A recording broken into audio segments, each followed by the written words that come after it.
Un abrazo, estimados hermanos centroamericanos. El día de hoy, el Instituto Centroamericano de Estudios Fiscales presenta su primer estudio del año 2023, en el que lo que pretendemos es hacer una evaluación de cómo está la situación de las finanzas públicas en la región y tratando de hacer algún análisis sobre cada uno de los países en particular.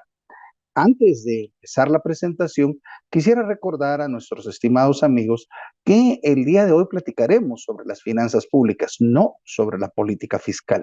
Eso quiere decir que aunque haremos alguna mención sobre cuáles son los propósitos de las finanzas públicas, no debemos olvidar que el que un país tenga finanzas públicas relativamente sanas no implica necesariamente que esos recursos estén siendo bien utilizados y mucho menos que se estén logrando los resultados que de acuerdo a las constituciones políticas de cada uno de los países de la región, el Estado debe alcanzar. Así que lo que vamos a presentar es una situación sobre cómo están cada uno de los principales elementos de las finanzas públicas que regularmente son los que presentan las autoridades de cada uno de los países y que de alguna forma también son refrendados o apoyados por los diferentes grupos sociales, particularmente los grupos empresariales de cada una de las naciones centroamericanas. Así que empezamos en un momento. Como comentamos, el propósito de esta presentación es hacer una evaluación del panorama de las finanzas públicas en la región para el año 2023. Para el efecto, el ICEFI presenta todos los resultados oficiales hasta el año 2021, los pronósticos de cuáles son los valores esperados de cierre para el año 2022, atendiendo a la última información que hay disponible en cada uno de los países de la región y, por supuesto, pronosticando a partir de cuáles son los presupuestos y haciendo algunos comentarios adicionales sobre cuál es la situación esperada en el año 2023. El contenido que se pretende presentar incluye 7 diferentes elementos. El primero es el elemento relacionado con la desaceleración que se espera que se presente en las economías centroamericanas durante el año 2023 y que si bien es cierto ya se manifestó parcialmente en el año 2022, viene a ser un tema muy importante a comentar. Posteriormente también se comentará que la carga tributaria retrocederá luego del boom del año 2022, en donde la mayor parte de las autoridades de los diferentes países han estado anunciando resultados extraordinarios en materia recaudatoria. Sin embargo, vamos a evaluar cuáles fueron los principales factores sobre los que descansa realmente el aumento de esta recaudación regional. Lo mismo sucede con el fortalecimiento del camino de austeridad que ha sido pautado por los diferentes estados en materia de gasto público. Y que si bien es cierto, los países deben ser óptimos en materia de utilización de los recursos públicos, el esquema de austeridad no significa necesariamente solo reducir gastos, hay que optimizar ese uso. También platicaremos que de acuerdo a lo planificado y lo ejecutado en el año 2022, el déficit fiscal disminuirá ligeramente, lo que va a dar la pauta para que aparente que la deuda fiscal tenga un patrón de sostenibilidad en largo plazo en la mayor parte de países de la región. Culminaremos platicando un poco sobre la falta de efectividad y transparencia en la región, las cuales son un potente desafío, y algunas reflexiones sobre el particular. En cuanto a la parte inicial, empezamos comentando sobre lo que sucede con el crecimiento económico. Si nosotros nos recordamos, prácticamente todas las autoridades de la región anunciaron al cierre de 2021, los primeros meses del año 2022, hace un año aproximadamente, que sus países habían obtenido crecimientos económicos extraordinarios. Y simplemente lo que dijeron es que esos eran consecuencia de las medidas económicas, particularmente monetarias, que habían sido implementados en cada uno de ellos y que no solo habían logrado, según su alocución, mejorar el bienestar de los ciudadanos de sus diferentes países, sino que conducían a cada uno de ellos a una senda de crecimiento que se esperaba que fuera mucho mejor en el mediano y en el largo plazo. Sin embargo, eso no fue así. O sea, el análisis técnico riguroso que empezó desde ese mismo momento, lo que anunciaba en esencia es que lo que estábamos observando era una ilusión aritmética causada simplemente por el cambio de base en el cálculo del crecimiento del Producto Interno Bruto. Ahora, si nosotros ya hacemos una evaluación, que lo vamos a profundizar en unos momentos, debemos entender que las economías sí han alcanzado a recuperar el nivel económico que debieran tener al final del año 2019. Sin embargo, la tasa de crecimiento, esa riqueza que se debió adicionar en los años 20 al 2022, para algunos de los países, y en algunos en particular muy importantemente, se perdió, al menos parcialmente. Eso quiere decir que todo lo que nos vendieron el año inmediato anterior en términos de crecimiento económico era técnicamente un espejismo, en donde como consecuencia de esa ilusión aritmética daba o partía del supuesto que todo estaba siendo mejor para cada uno de los centroamericanos. Lamentablemente, en muchos de los países de la región no hay información estadística actualizada sobre el nivel de bienestar. Sin embargo, en muchos de los que sí tienen datos, lo que se ha logrado identificar es que los niveles de pobreza con respecto al año 2019 se incrementaron. Eso quiere decir, primero, ni hubo más crecimiento económico y tampoco hubo una transmisión de bienestar. Lo que sí es importante de notar es que algunos de los países, como lo vamos a notar, tuvieron un patrón de recuperación mejor. Vamos a analizar un poco sobre cuáles pudieran ser los factores que pudieran estar involucrados sobre este particular. De acuerdo a las estimaciones, tanto el valor del año 2022 como las estimaciones que vienen para los años sucesivos, parece que las economías de los países empiezan a recuperar su crecimiento normal en torno al crecimiento potencial que han observado en los últimos tiempos.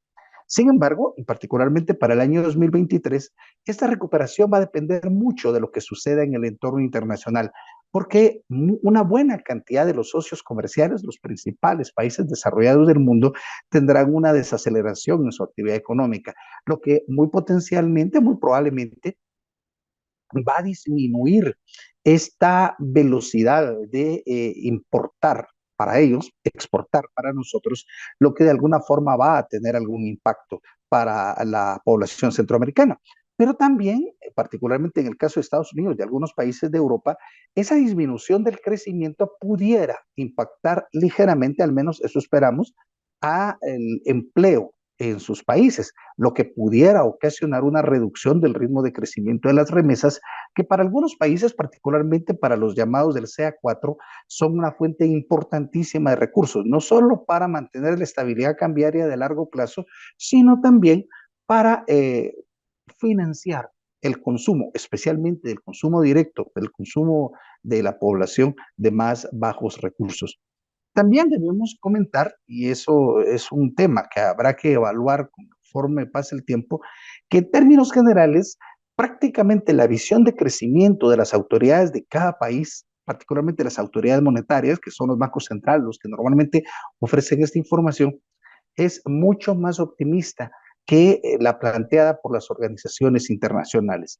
De alguna forma, lo que sucede en el caso de crecimiento es que, por ejemplo, demos un ejemplo, el caso de Guatemala, se plantea por las autoridades monetarias un crecimiento en torno al 3,5%, claro, ellos dicen del 3 al 4%, pero el valor medio es 3,5%, pero las autoridades de los diferentes países están ubicando esos valores medios entre 3, 3,2, 3,1%.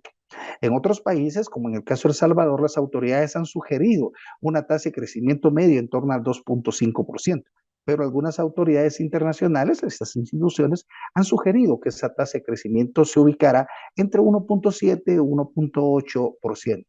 Eso quiere decir, no porque se sepa exactamente cuál va a ser la tasa de crecimiento al final del año, que sí, las autoridades locales tienen una visión más optimista de lo que se espera que suceda en el futuro. Y potencialmente ese optimismo deriva del hecho de que no han sido incorporados, como ya ha pasado en el pasado reciente, no han sido incorporados los crecimientos o los decrecimientos que pueden ocasionar por el comportamiento de los diferentes agentes económicos internacionales. La gráfica que ustedes pueden observar en la pantalla lo que muestra son las tasas de crecimiento económico anual de los diferentes países de la región para el periodo 2015 a 2023. En esa gráfica, ustedes observarán que para cada uno de los países hay esencialmente dos momentos. Por ejemplo, en el caso de El Salvador, una tasa de crecimiento relativamente normal que podemos ver de los años 2015 al año 2019. Lo mismo sucedió más o menos, ustedes lo pueden observar con el caso de Honduras, lo mismo sucedió más o menos con diferentes, un decaimiento a partir del año 2018 en Costa Rica y con alguna fluctuación en el caso de Guatemala. Eso es aproximadamente la tasa de crecimiento potencial. Así, en algunos países, por ejemplo en Nicaragua y Honduras, la potencialidad, de acuerdo a las instituciones internacionales, oscila en el 4%, mientras en Panamá oscila aproximadamente en el 5%, mientras en Guatemala está al 3,5%. En El Salvador, la potencialidad, de acuerdo a las instituciones internacionales, es alrededor del 2%. Eso quiere decir que las economías han estado creciendo en torno a su nivel potencial previo a la pandemia. Por supuesto, la pandemia tuvo como consecuencia un decrecimiento dramático del Producto Interno Bruto en prácticamente todos los países de la región. Si ustedes notan, Costa Rica, El Salvador, Honduras y Panamá tuvieron fuertes caídas en el Producto Interno Bruto. Sin embargo, hubo dos países en particular que lograron reducir el impacto o el efecto de la pandemia, que fueron Guatemala y Nicaragua. ¿Y cuál es la razón? Principalmente por el hecho que sus medidas de distanciamiento social, el confinamiento obligatorio que adoptaron sus países fue mucho menor y en el caso de Nicaragua simplemente inexistente. Entonces parece ser que el principal efecto sobre la pérdida de capacidad económica se debió precisamente a que países como El Salvador, como Panamá, tuvieron un impacto muy severo por la crisis y adoptaron estrategias de confinamiento para la protección de la población mucho más agresivas. En todos los países de la región, ustedes observan que hubo rebotes, así le llamamos nosotros económicos, en el año 2021. Es decir, después de la caída, era normal que como cambio en la base se diera un crecimiento extraordinario, porque no estábamos comparando la misma base que se utilizaba para referenciar. Por supuesto, diferentes autoridades, ustedes lo escucharon, anunciaron de que se estaban observando resultados espectaculares y que los países estaban en una senda de crecimiento y que había mejores tasas de crecimiento que en el pasado. La verdad es que no fue así. Simplemente teníamos un punto de recuperación y no nos lo muestra claramente lo que sucedió ya en el año 2022 para cada uno de los países, en donde en esencia se recuperó el ritmo de crecimiento potencial. Y por supuesto, a partir de las estimaciones que se tienen previstas para el año 2023, las que aparecen en la gráfica zona de las autoridades de cada uno de los países, el ritmo se desacelera todavía un poquito más para ubicarse aproximadamente en torno al valor potencial. Y así encontramos que Panamá espera un 5% de crecimiento, que es su valor potencial. Estaríamos hablando de que Nicaragua espera, igual que Guatemala, un 3,5%, que son sus valores potenciales. El Salvador sí está un poquito por arriba de su potencialidad, que es 2%. Las autoridades esperan 2,7%, pero más o menos ya las autoridades, bueno, Honduras espera 4%, que también es en términos de su potencialidad. Lo que quiere decir que las autoridades, ahora sí ya, lejos de los comentarios extraordinarios y de la invención de resultados extraordinarios, nos están dando a conocer que la producción de cada uno de los países recupera su ritmo normal. Pero aquí es donde la primera pregunta surge. Bueno, y entonces ya recuperamos lo que se perdió en la pandemia o todavía estamos por detrás. Para ese análisis, lo que podemos hacer es comparar los crecimientos efectivos y potenciales de la producción atendiendo un índice a partir del año 2019. Es decir, si el año 2019 fuera la base de cálculo para las dos diferentes referencias, ¿qué hubiese pasado? ¿Qué hubiese pasado si la economía hubiera seguido su trayectoria atendiendo al crecimiento potencial que traía? ¿Y qué pasó realmente con el crecimiento observado en las economías a partir del año 2022? Si comparamos los dos valores, nos damos cuenta que, salvo el caso de Nicaragua, que tiene un crecimiento mayor, lo pueden observar, 112,7% de la producción con respecto a lo que tenía en el año 2019, ese valor sí está por arriba de lo que potencialmente estaría observando Nicaragua. Sin embargo, este es un caso muy especial porque los valores de la potencialidad nicaragüense estaban muy influenciados por la crisis política que se observó durante el periodo 2018-19. Entonces los valores no son muy confiables. Un caso muy interesante es el de Guatemala, que prácticamente, si ustedes se dan cuenta, ha logrado recuperar el ritmo de crecimiento, incluyendo la potencialidad que se debió tener. Y estos dos casos, el de Guatemala y Nicaragua, recuérdense lo que mencionamos anteriormente, fueron aquellos que menos provocaron medidas de confinamiento. Por lo tanto, parece ser que los dos países que tuvieron menos confinamiento son aquellos que han logrado sortear de mejor manera la caída económica. Sin embargo, y reitero lo que dije al principio de la plática, no estamos hablando de bienestar, estamos hablando de números fríos que esconden de alguna forma lo que sucedió con el bienestar de cada uno de los elementos de la población. Los demás países, si se dan cuenta, Costa Rica anda por el 107.6 cuando debió tener 110, El Salvador 104 contra 107, y el caso más dramático es Panamá, que sí, en el año 2022 recuperó el ritmo, perdón, el crecimiento, la producción que tuvo en el año 2019, pero anda muy lejos de lo que debió, de acuerdo a su potencialidad, tener. Eso quiere decir que particularmente para el caso de Panamá, que es probablemente el mejor ejemplo, los 3 años, 2020, 21 y 22, se pudiera decir que básicamente es producción perdida. Y los demás países lo perdieron parcialmente al menos. ¿Lo van a recuperar en el corto plazo? No parece, porque si ya los países que recuperaron su senda de crecimiento potencial, estaríamos hablando simplemente de una normalización de esa actividad, lo que quiere decir que habrá que analizar posteriormente los diferentes indicadores sociales, pobreza, desempleo, la falta de alfabetismo, la falta de inclusión social, el comportamiento de la clase media, todo lo que nosotros conocemos para evaluar cuál fue el efecto de la pandemia, porque al menos en términos económicos, para los diferentes países de la región, lo que nos da a entender es que hubo crecimiento, hubo producción, perdón, es el término, hubo producción que ya no se va a recuperar en la potencialidad productiva. Ahora, cuando nosotros hablamos de crecimiento, que es el marco sobre el que se desempeñan las finanzas públicas, este elemento es muy importante porque la caída, como lo vamos a reiterar en poco tiempo, de la actividad económica, lo que provocó de entrada un incremento muy significativo de los niveles de deuda de cada uno de los países de la región. Y por supuesto generó una ilusión con la caída del Producto Interno Bruto, que había más recaudación, que el gasto público era pequeño, etcétera. Vamos a comentar qué fue lo que sucedió en cada uno de estos elementos. El primero que vamos a comentar es qué es lo que esperamos que suceda con eh, la carga tributaria.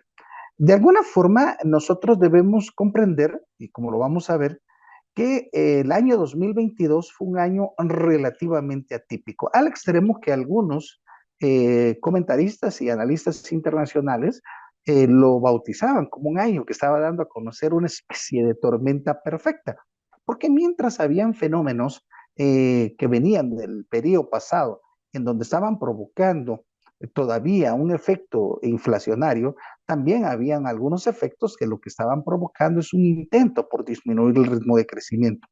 Pero también habían fenómenos inflacionarios como consecuencia, particularmente de la disminución del suministro de bienes y servicios en cada uno de los países. Como consecuencia, todos estos factores sí tuvieron un impacto recaudatorio. Y aquí hay que reconocer primariamente que mucho de lo que se paga de impuestos en el país, en cualquier país de la región centroamericana, tiene que ver con lo que sucede en sus aduanas. Bueno, en primer lugar, se pueden identificar con facilidad 5 efectos exógenos sobre la recaudación del año 2022.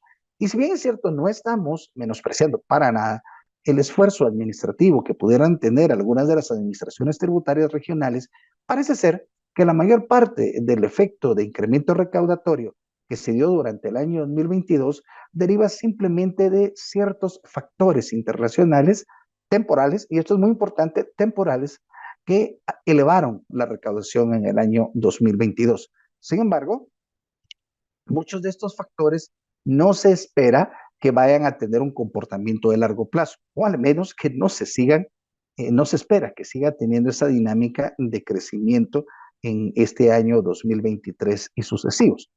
La primera situación que vivimos fue el impacto final de las medidas para impulsar la economía mundial que propusieron los diferentes países, particularmente los desarrollados, que elevaron dramáticamente su nivel de gasto. Y lo elevaron precisamente para tratar de recuperar el ritmo económico de cada una de sus naciones, tratar de proteger la estabilidad en cada uno de sus países, el bienestar y, por supuesto, promover el consumo. Eso hizo que en el año 2021 hubiese un incremento significativo de las exportaciones de Centroamérica, de las importaciones de estos países, y que todavía se vivió en parte del año 2022. Ahora, ¿cuál fue el efecto de eso? Como se incrementó dramáticamente el valor de las exportaciones, simplemente el pago del impuesto sobre renta de estos sujetos exportadores debía aumentar, pero no aumenta en el mismo año, sino aumenta normalmente con un periodo de rezago. Eso quiere decir que en 2022 se observó el aumento recaudatorio como consecuencia del incremento en las exportaciones en el año 2021. Ahora, eso quiere decir que ya para el año 2023, que estarían pagando lo que sucedió en el año 2022, hay una parte, la primera parte del año, que todavía tiene el efecto interanual de crecimiento, sí vamos a tener todavía un aumento recaudatorio del impuesto sobre la renta, pero eso se va a ir diluyendo en el resto del año. Eso quiere decir que se esperaría que el impuesto sobre la renta, como consecuencia del rezago interanual en su declaración, tenga un comportamiento menos dinámico el presente año. Y bueno, lamentablemente esto va a echar a perder algunas de las diferentes alocuciones que han tenido algunas autoridades regionales, incorporando el comentario de que se le está persiguiendo a los evasores, a los defraudadores. Y todo esto lamentablemente se ha estado diciendo sin que haya documentos de soporte, sin que haya estimaciones reales de qué pasó con la evasión tributaria. Y por supuesto, muy importantemente, que haya estimaciones de entes ajenos a quien prepara o quien está siendo evaluado. No tiene ningún sentido práctico que una administración tributaria diga, mire, mejoramos, pero todo el mundo no le crea los datos. Las evaluaciones tienen que ser hechas por entes externos. Otro factor muy importante el año pasado fueron los cuellos de botella que se produjeron en la producción mundial como consecuencia del periodo de desabastecimiento ocasionado por las prácticas que siguieron los países para reducir la producción y mantener el confinamiento en la población. Cuando se recuperaron las economías, muchas actividades económicas no alcanzaron a atender apropiadamente a su demanda. Un ejemplo claro fue la llamada crisis de contenedores, que elevó el nivel de precios de muchos productos en el año 2022. Y como son productos que entran por las aduanas, simplemente lo que sucedió es que el nivel de cálculo del impuesto al valor agregado y de los derechos arancelarios se incrementó con respecto a lo que se estaba observando en periodos pasados. Eso quiere decir que ese cambio marginal que se tenía en la recaudación no era consecuencia de una mejora en las aduanas, sino era consecuencia de un fenómeno internacional. Y lo más claro, y es básicamente lo mismo, fue lo que sucedió a partir de los primeros meses con la declaratoria en Europa del Este, particularmente la guerra entre Rusia y Ucrania, y las diferentes medidas que adoptaron algunos países del occidente del planeta, en donde lo que se hizo fue restringir el suministro de algunos productos al mercado y consecuentemente se provocó un alza de precios increíble en productos como el petróleo, el acero, fertilizantes, algunos alimentos, etcétera. ¿Y cómo se reflejó eso? Pues cuando los productos entraron a las aduanas de los países, simplemente los productos entraron con un valor más alto. Lamentablemente, los países adoptaron estrategias para proteger el consumo de la población en forma indiscriminada. Y entonces, aunque los precios internacionales estaban subiendo, el nivel de demanda, de la cantidad demandada interna de estos diferentes alimentos, de estos diferentes combustibles, se mantuvo relativamente constante. Y eso quiere decir que simplemente hubo un cambio muy significativo de impuestos que fue ingresado al territorio nacional de cada uno de los países como consecuencia del aumento en los precios derivados de la guerra de Europa del Este. También, para el caso de la región, particularmente para los países del CA4, hay un incremento significativo en los niveles de remesas internacionales, las cuales normalmente son utilizadas para el consumo. Aquí hay que recordar que muchos analistas dicen que las personas deberán destinar esto a la inversión. Hay que recordarse que las remesas son básicamente una sustitución de los salarios que los habitantes centroamericanos no están disfrutando por la falta de condiciones en sus propios países. Entonces, la población que se quedó, las remesas que se reciben, son en esencia una sustitución del salario. Y si bien es cierto, son niveles superiores, no significa necesariamente que van a mantener el nivel de salario, sino que de consumo, sino que pueden elevar el bienestar como consecuencia de consumir mejor. Lo que sí es cierto es que las remesas financian primariamente consumo. Y como tal, si se elevó por encima de lo esperado el nivel de remesas, eso provocó un aumento del impuesto al valor agregado y del impuesto sobre la renta de las empresas que producían en el interior del país. Y por último, pero no menos importante, la volatilidad y en algunos países la depreciación cambiaria, incluso en algunos países un poco antojadiza. ¿Por qué? Si ustedes se dan cuenta, la base de cálculo de los impuestos al comercio exterior, es decir, tanto los derechos arancelarios como el impuesto al valor agregado que se cobra en aduanas, se cobra por el valor en quetzales de las importaciones que entran al territorio nacional de cada país en dólares.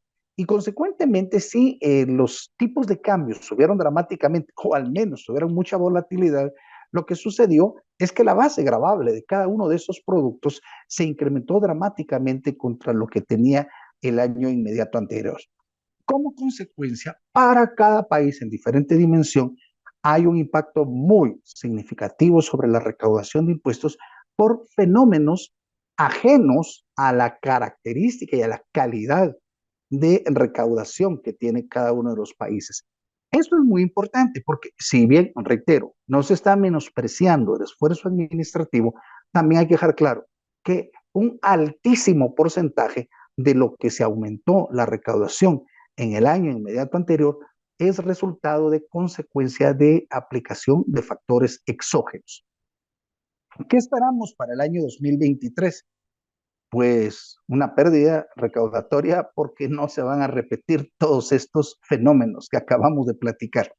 Si bien es cierto, no se espera lamentablemente que hayan factores como la guerra de Europa del Este que se vayan a terminar, eh, los precios difícilmente van a tener un crecimiento como lo tuvieron el año pasado. Por lo menos se esperaría que se mantuvieran relativamente constantes. Pero como el cambio en la carga tributaria tiene que ser equivalente al cambio en el aumento del Producto Interno Bruto, si los precios internacionales se mantienen constantes, entonces la recaudación tendería a disminuir.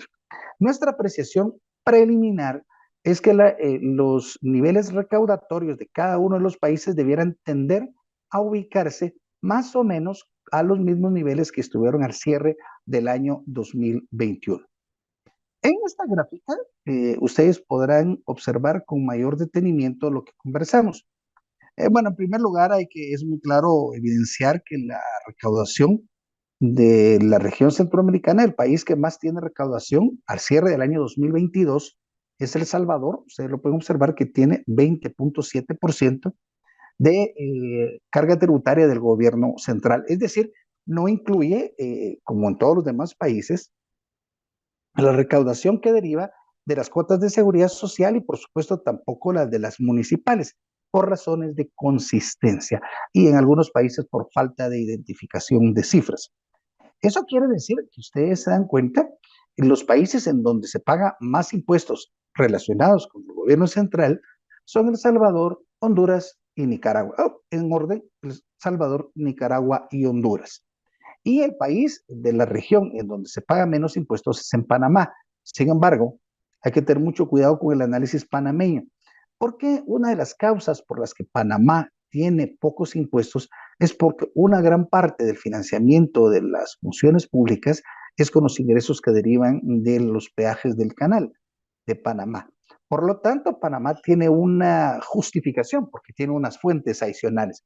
Entonces, los países que no tienen una justificación para tener cargas tributarias tan bajas son Guatemala y Costa Rica. Claro, alguien me dice inmediatamente, pero es que fíjese que aquí en Costa Rica pagamos la cuota de la caja de seguridad social, y lo cual es correctísimo. Si le sumamos las cuotas de las cajas de seguridad social, Costa Rica es el país de la región que paga más tributos.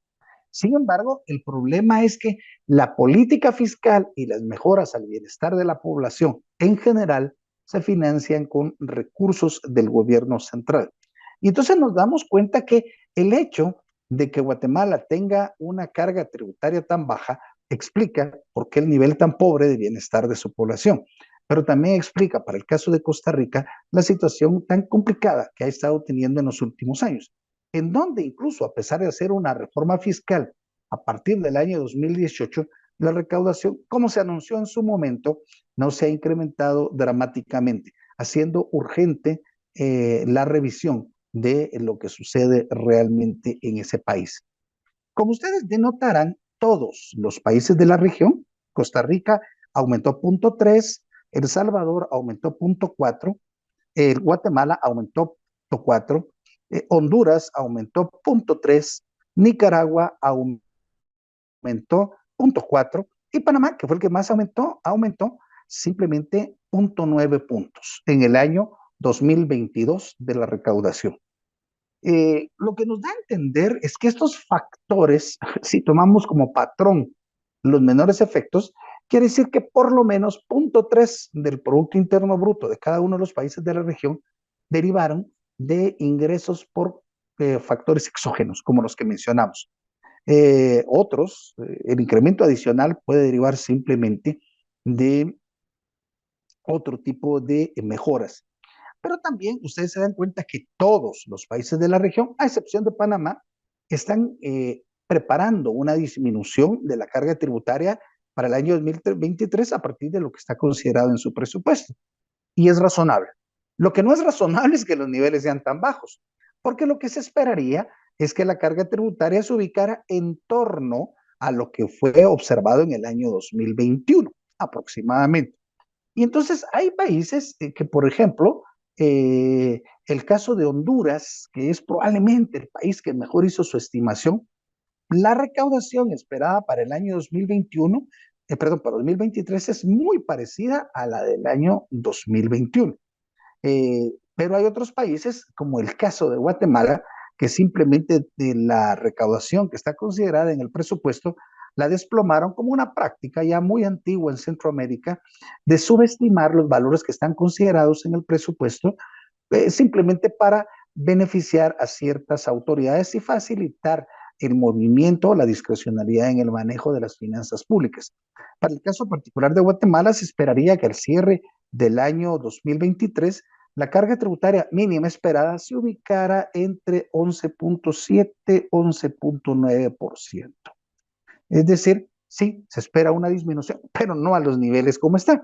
Y ahí hay un problema, porque quiere decir que hay una enorme cantidad de recursos que quedan libres en el presupuesto, que dan origen a la discrecionalidad. Más o menos una situación similar está pasando en El Salvador. Ustedes se dan cuenta aquí, tenemos 1.3 de caída, igual pasa en Nicaragua, igual pasa en Costa Rica. Eso quiere decir que la práctica de subestimar la recaudación en los presupuestos para darle más flexibilidad a las autoridades y manejar las finanzas públicas, lamentablemente es una práctica regional. El único caso de crecimiento es Panamá, porque están tratando de recuperar los niveles de carga tributaria que tenían a partir del año 2015-2016, que fue su óptimo, pero después, por diferentes problemas internos, han perdido sus reales capacidades de recaudación.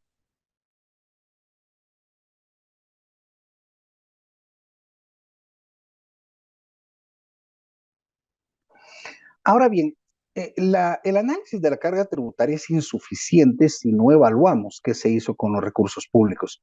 Y aquí lo que hay que entender es que el propósito de las finanzas públicas a partir del año 2020, bueno, particularmente a partir del año 2021, fue recuperar por lo menos los niveles que tenían en el año 2019 prepandemia. Aunque ya en el año 2019 había algunos países que tenían problemas, particularmente Costa Rica, y entonces ellos ya no tomaban como horizonte solo el año 2019 como referencia, sino que debían seguir, voy a decirlo en términos muy centroamericanos, de largo, disminuyendo el nivel de gasto. Entonces prácticamente todas las autoridades implementaron una estrategia de austeridad pública. Muchas personas piensan que la austeridad es correcta en el sentido de que estamos gastando menos. No, no es tan correcta, estamos gastando menos. La austeridad, como está implementada, lo que implica es gastar menos, pero lo que hacemos es sacrificar muchos rubros que normalmente son útiles y que lo que causan es bienestar para la población.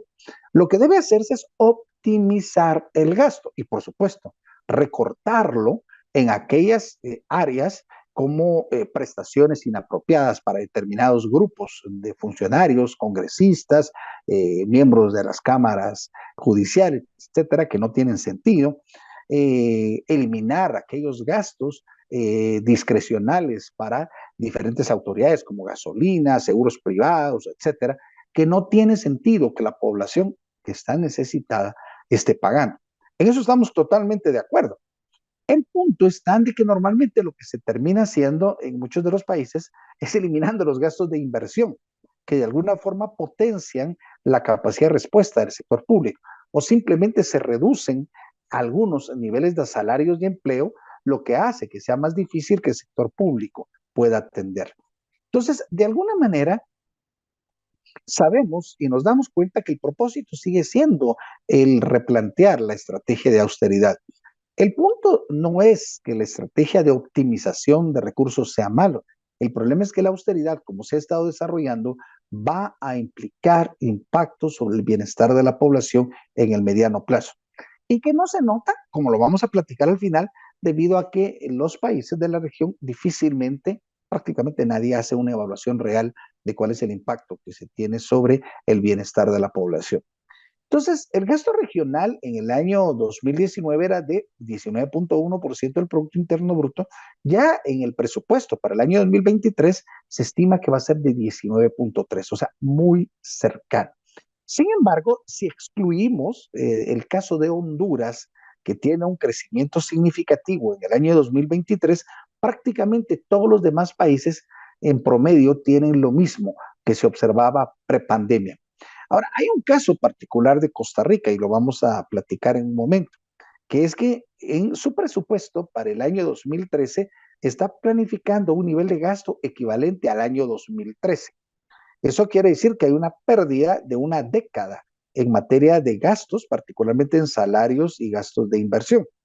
Y aquí el punto es no precisamente que sea malo el reducir el gasto, como lo platicábamos. Si ese gasto era superfluo, era inapropiado, que simplemente no tenía ningún sentido económico de ser, es perfecta la decisión. El problema es que simplemente se han estado adoptando estas estrategias. Incluso Costa Rica ha tenido algunos problemas para cumplir con los estándares que están recomendados en la Constitución, simplemente como una estrategia de disminución fiscal. Y aquí es donde viene el problema. Entonces la austeridad pública puede ocasionar, mal manejada, como lo están haciendo muchos países, un efecto muy importante sobre el bienestar de los centroamericanos. Um, el caso que llama la atención también es el caso de Honduras, en donde en el año 2022, de acuerdo a las estimaciones preliminares, su nivel de gasto disminuyó dramáticamente, pero más se vio como consecuencia de un reacomodo del aparato fiscal después de un periodo de gobierno bastante largo en donde había crecido el aparato fiscal sin mayores resultados. Pero 2023 ya plantea un incremento significativo del gasto. Y aquí alguien me dice, mire, pero es que no deben subir el gasto. Es que el problema es que Honduras tiene un nivel de pobreza, un nivel de exclusión social y muchos indicadores sociales de muy baja categoría, lo que quiere decir que hay justificación para elevar el gasto. El problema es que no se puede elevar solo el gasto en forma indiscriminada, sino que tiene que haber alguna reforma al sector público en colectivo para que no haya un problema de sostenibilidad de la deuda de largo plazo. Y el caso de El Salvador también es muy interesante, porque aunque la deuda de El Salvador normalmente aparenta que es más grande que el resto de la región, porque se incluye el costo previsional, que lo tiene que pagar el gobierno de todas maneras, el problema ha sido de que muchos de los gastos que se implementaron, particularmente en los años 20 y 21, derivaron de los esfuerzos, sobre todo electorales, por mantener una imagen muy positiva de las autoridades de ese país. Sin embargo, esa situación, particularmente por los problemas que está ocasionando por el cumplimiento de pago de algunos servicios de la deuda, no se puede mantener en el largo plazo. Por eso El Salvador también ya inició con un planteamiento de austeridad. Lo pueden observar ustedes aquí. El Salvador, en el periodo 2020, llegó hasta a un gasto del gobierno central equivalente al 30.4% del Producto Interno Bruto, pero ya para el año 2023 está planteando 23.3%, muy cercano, todavía por arriba, pero ya muy cercano a lo que se observaba prepandemia en el año 2019. Otros países, por ejemplo, como Costa Rica, que era el que mencionaba, si ustedes se dan cuenta, están planificando 18.8% del Producto Interno Bruto en el gasto, que incluso ni me alcanza la gráfica para representarlo, porque el gasto cercano a niveles parecidos está en el año 2013. Eso quiere decir que el gasto en el sector público se redujo prácticamente 1% en todo el año. Y alguien me dice inmediatamente, mire, estuvo bien porque optimizamos el gasto. Lamentablemente, el problema es que no hay ningún estudio que demuestre que efectivamente el gasto en lo que se recortó provocó o no provocó un efecto negativo sobre la población. Y tampoco hay ningún, efecto, ningún estudio que me diga que el gasto que está haciendo Costa Rica actualmente es eficiente. Entonces, todavía hay mucho lugar para discrecionalidad. El caso de Honduras, ustedes lo pueden observar que de acuerdo a lo que está planificado para el año 2023, su gasto se estaría ubicando por encima de lo que se observó en los últimos tiempos, incluso muy por encima del nivel prepandemia. Y como yo les decía, por supuesto que se puede justificar fácilmente en términos de política fiscal el gasto incremental de Honduras. El problema está en de que a menos que haya una reforma en materia de ingresos, lo que estaríamos observando en este país es un incremento del déficit, como lo vamos a ver, y un potencial incremento de la deuda. Los demás países se mantienen, por ejemplo, Panamá, si ustedes se dan cuenta, todavía está ligeramente por encima del periodo eh, prepandemia, pero mantiene su nivel de gasto. Nicaragua, al que voy a ser muy mala gente, yo no le creo al pronóstico porque están diciendo que van a bajar casi 5 puntos del gasto de este año, lo cual no tiene sentido. Y esto se debe mucho a la subestimación que practica Nicaragua en sus niveles de gasto y que lamentablemente ha sido copiada por algunos países como Guatemala, como El Salvador. El caso de Guatemala, pues en esencia, por el año electoral que se vive en el país, hay un pequeño aumento en el gasto público. Sin embargo, el mismo se espera de que vaya tendiendo a normalizarse en el largo plazo en torno al 13,8-14% que ha sido el valor que se mantiene de largo plazo.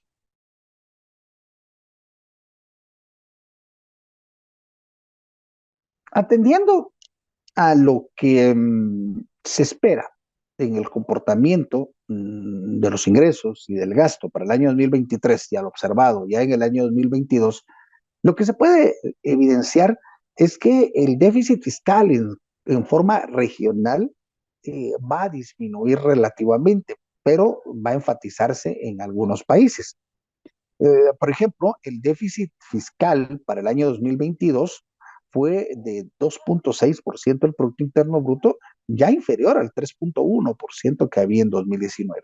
Lo que quiere decir que tanto por el boom que hubo en las recaudaciones tributarias derivadas de los factores exógenos que platicamos y también por la estrategia de austeridad, lo que se ha logrado es mejorar el bienestar en prácticamente todos los países de la región. El país que en materia de disminución de déficit ha tenido más éxito, obviamente, es Costa Rica. ¿Por qué? Porque su política de disminución de gasto ha sido constante, particularmente desde la aplicación de su regla fiscal. Aún se observa que Panamá es el único país que tiene déficit por encima del registrado prepandemia al año 2022. Y para el 2023, con excepción de Honduras y Guatemala, Honduras, como ya lo platicábamos, por el reordenamiento del aparato público y sus servicios, y Guatemala, por el periodo electoral principalmente, se estima que todos los demás países tendrán un nivel de déficit fiscal en esencia similar o inferior al que hubo prepandemia. Y entonces aquí observamos que los déficits fiscales de la mayor parte de países serán relativamente moderados, Como platicamos, el caso de Nicaragua plantean un superávit fiscal, pero esto deriva del hecho de que hay una super subestimación del nivel de gasto público, entonces no es muy creíble. Pero ya los demás países, por ejemplo, el caso de Guatemala, un nivel moderado, 2.5, Panamá 2.8, El Salvador 2.4. Y en el caso de Costa Rica, que hay una aparente elevación del déficit, como ya lo apuntamos, es por una subestimación de los ingresos tributarios. Yo no esperaría que el déficit fiscal de Costa Rica vaya más allá de 2.5 a 2.8%, porque van a seguir en su misma senda. Como tal, el único país que podría preocuparnos un poco es el de Honduras, porque como les dije, el gasto está justificado. El problema es que los ingresos públicos no están creciendo en la misma dimensión. Y entonces, lo que estaríamos observando en el caso hondureño es una especie de rebote del déficit fiscal luego del reacomodo que se tuvo. Y estaría ubicando el déficit fiscal de Honduras por encima de los valores posteriores a la implementación de la reforma tributaria de 2014-2015. Habrá que hacer una evaluación más a profundidad. Con estos resultados, debemos entender que la deuda pública va a aparentar sostenibilidad de largo plazo. De hecho, la deuda pública disminuirá de 54.9% del Producto Interno Bruto en términos medios regionales en 2022 a 54% en 2023. Todavía está por arriba del 48.5% de 2019, pero esto es relativamente fácil de explicar. La caída del Producto Interno Bruto que se observó en el año 2020. Y esto nos deja muy claro que la producción no creció a los mismos niveles que creció el déficit fiscal y por supuesto el pago de impuestos tampoco creció a los mismos niveles de el déficit fiscal. Por esa razón es que como tampoco se ha recuperado el ritmo económico, la deuda todavía sigue siendo mayor, aunque hay países que han hecho un muy buen esfuerzo para tratar de disminuir la brecha. El único país, pero ha sido gran parte por la reforma tributaria que implementó en los años 2018-2019, que tiene un nivel de deuda inferior al periodo prepandemia en Nicaragua con 3.5% del Producto Interno Bruto menos. Pero también en sentido contrario está Panamá, que reporta todavía al cierre de 2022, lo vamos a ver, un 17.5% del Producto Interno Bruto superior a lo que tenemos. Claro, Panamá es reconocido internacionalmente como país muy estable. De hecho, todavía sigue manteniendo en términos de calificación de riesgo un grado de inversión. Sin embargo, a menos que haya una recuperación real de la recaudación, este tema podría ser un tema preocupante para Panamá en el mediano plazo. Eh, de hecho, conforme las estimaciones del presupuesto, en 2023 solo Honduras y Guatemala reportarían un incremento de la deuda. Todos los demás países disminuirían. Atendiendo a eso, y que también la deuda que aumentaría en Guatemala no es muy grande y que la de Honduras hay que entender el reacomodo, nosotros no percibimos que vaya a haber cambios en la calificación de riesgo por parte de las principales entidades especializadas. Y si hay, será alguna pequeña mejora en alguno de ellos. No percibimos, aunque pueda haber algún tipo de preocupación para el caso de Honduras, que vaya a haber un empeoramiento de la situación. El caso de El Salvador, a estas alturas y luego de que atendieron los servicios de la deuda que estaban pendientes para enero, parece ser de que se mantendrá la situación durante todo el año y por lo menos se mantendrá la calificación de la deuda. Así, al cierre del año 2022, ustedes pueden observar que el saldo de la deuda más alto era el del Salvador. Reitero que esto incluye el servicio previsional, que para el resto de países no lo incluye, pero es simplemente porque es el gobierno central el que lo atiende. Entonces tenemos 76.4% del Producto Interno Bruto, lo sigue Costa Rica con 63.9% y Panamá con 65%. Noten que Panamá, incluso para el año 2023, con todo y la reforma y los efectos, todavía tiene una gran brecha que se incrementó de la deuda como consecuencia de esa caída dramática del Producto Interno Bruto.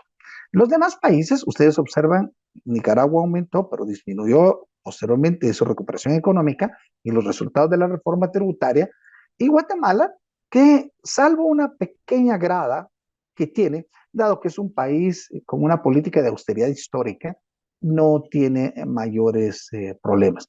El caso de Honduras, como dijimos, es el único que presenta un pequeño aumento. Guatemala es 0.4% la deuda pública para el año 2023.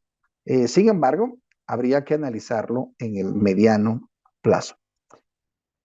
Bueno, el último tema real de esta presentación es la falta de efectividad y transparencia pública, que siguen siendo un desafío. Como yo lo comenté en su momento, es que todavía no hay y no vemos cuándo va a haber una política concreta que mida la efectividad del gasto público o las acciones del Estado en su conjunto.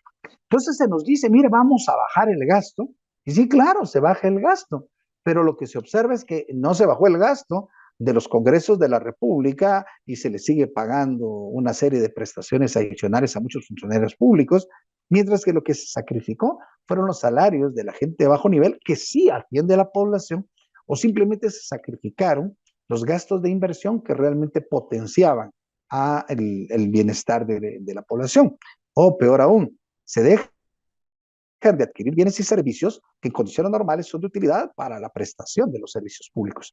Entonces, el problema está en de que la política de austeridad, muy conjuntamente con la ausencia de una política que muestre la relación de beneficio-costo de las acciones públicas, lo que hace es que muchos de los gobiernos que llegan simplemente se suben al barco y, como diríamos en muy buen centroamericano, a la mano de Dios, a ver qué sale. ¿No? Pero no hay un patrón, no hay un norte bien dirigido y no hay criterios para evaluar. Porque no es lo mismo decir, mire, fíjese que mejoramos el empleo 5,000 puestos, pero qué tan importante fueron esa mejora de empleo de 5,000 puestos y qué tan caro le salió a la población mejorar esos 5,000 puestos. Por esa razón, las autoridades siguen ofreciendo los resultados de su gestión a partir del porcentaje de ejecución financiera. Y las autoridades siguen diciendo, mira, es que ahí nos fue bien porque nos gastamos el 98% de los recursos. Sí, pero eso no está bien, yo me puedo gastar todo el dinero y no haber hecho nada. Entonces, el problema está en de que la falta de un criterio efectivo para mejorar, para medir el bienestar, lo que nos está provocando es este problema real de falta de calidad en el gasto. En forma complementaria, lo que observamos es un problema de corrupción prácticamente generalizado y en donde el clima continuó prácticamente sin mejoras. De hecho, Guatemala, Honduras y Nicaragua, de acuerdo a la última evaluación del índice de percepción de corrupción de Transparencia Internacional, continúan en el cuartil inferior de las naciones más corruptas del mundo. Y aquí encontramos fácilmente de que si nosotros hacemos una evaluación del índice de percepción de corrupción, por supuesto Costa Rica es el país de la región que está mejor calificado, aunque en el año 2022, que fue el índice que nos dieron a conocer hace unos días, tuvo una caída muy importante y que habría que evaluar qué es lo que está sucediendo en ese país. Ahora, los otros 5 países tienen una trayectoria decreciente en forma dramática. Por supuesto, si nosotros observamos, las posiciones más bajas están en Guatemala, Honduras y Nicaragua, que de acuerdo a la calificación son de los países más corruptos del mundo.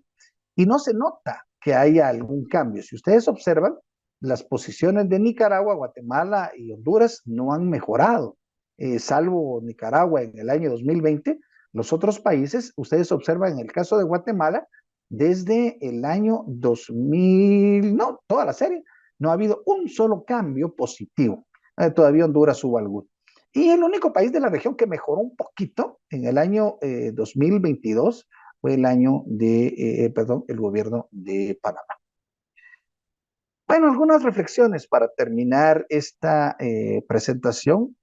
Quisiera aprovechar para decirles que el documento que contiene muchas de nuestras apreciaciones sobre la situación estará colgado y ustedes lo pueden descargar en forma gratuita del portal de ICEFI, www.icefi.org, que aparece en la diapositiva.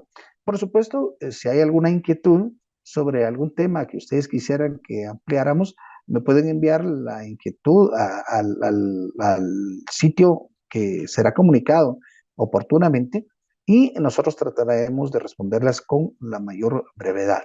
Algunas reflexiones finales. Las finanzas públicas lucen mejor, pero aquí hay que dejar las cosas claras. El hecho que las finanzas públicas lucen mejor en Centroamérica no significa que mejoró el bienestar de la población. Y aquí hay que tener cuidado porque hablar de finanzas públicas no es lo mismo que hablar de política fiscal. Y hablar de defensa del contribuyente no es lo mismo hablar de tributos o de política tributaria. Tampoco hablar de eficacia del sector público no significa porcentaje de ejecución del presupuesto. Entonces, tenemos que aprender a que hay una diferencia real en el manejo de las cifras. Las finanzas públicas de la región van a estar mejor, por supuesto que van a estar mejor, pero eso no implica un aumento en el bienestar. Habrá que poner especial atención para el caso de Costa Rica. ¿Por qué? Porque Costa Rica ha estado dramáticamente disminuyendo el peso relativo del Estado en la economía, lo que podría tener un impacto social posteriormente. Por supuesto, la calificación de riesgo, que muchos lo toman como un patrón de bienestar, nada que ver, se espera que se mantenga razonablemente constante o mejore un poquito en la región durante el presente año. A caso de Honduras, hay que poner un poquito de atención, requiere de una revisión muy importante, sobre todo requiere una reforma del Estado en materia tributaria para poder potenciar ese nivel de gasto que es tan necesario para corregir los problemas de bienestar de su población. Y por supuesto, es indispensable que se incorporen políticas de evaluación del Estado y de combate a la corrupción, que hay que ponerle mucho énfasis a los casos de Guatemala, Honduras y Nicaragua, que prácticamente son, voy a decirlo de esa manera, una especie de mancha para los sectores públicos de la región centroamericana. Aprovecho para agradecer a cada uno de ustedes su atención y mandarles un fuerte y fraternal abrazo a todos los hermanos centroamericanos y decirles que seguimos siempre en contacto. Que Dios nos los bendiga. Hasta la próxima.